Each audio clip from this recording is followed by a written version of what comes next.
পরম প্রভুর চরণ পদ্মে সঁপিনু জীবন মোর গ্রন্থ হইতে পাঠ। পৃষ্ঠা সংখ্যা 53।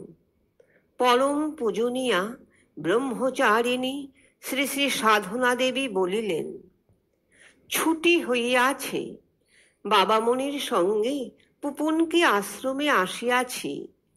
আশ্রমের সব দিক ঘুরিয়া দেখিতে বাহির হইলাম। সব দেখিতেছি, আর অতীতের কত স্মৃতি অন্তরে ভাসিতেছে। পুকুর পাড়ে একটি ধুতুরা গাছ ফুলে পরিপূর্ণ। জানি না কেন গাছটিকে আদর করিলাম। 5টি ফুল তুলিয়া বাবামণির পায়ে দিলাম এবং গুরু প্রণামের মন্ত্র পাঠ করিয়া প্রণাম করিলাম। বাবামণি বলিলেন, সাধন, আমি সাধারণ মানুষ, আমাকে পূজা করে কি হবে? উত্তরে আমি বলিলাম, আপনি নিজেকে সাধারণ মনে করেন, কিন্তু আমি আপনার ভিতরেই শিব, দুর্গা, বিশ্বপ্রভু, ওঙ্কার বিগ্রহ সকলকেই দেখতে পাচ্ছি।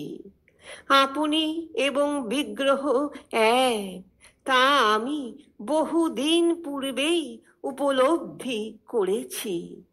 আপনি সমগ্র বিশ্বের আপন, আর বিশ্ব আপনার আপন, তাও আমি বুঝতে পারছি।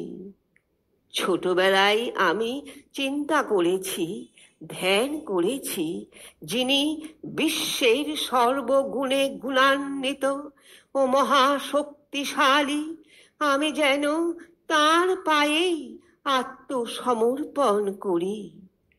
আপনার আশীর্বাদে তাই হয়েছে বাবামণি। আপনি আশীর্বাদ করুন, আমি যেন আপনার যোগ্য সন্তান হতে পারি। হরি ওম।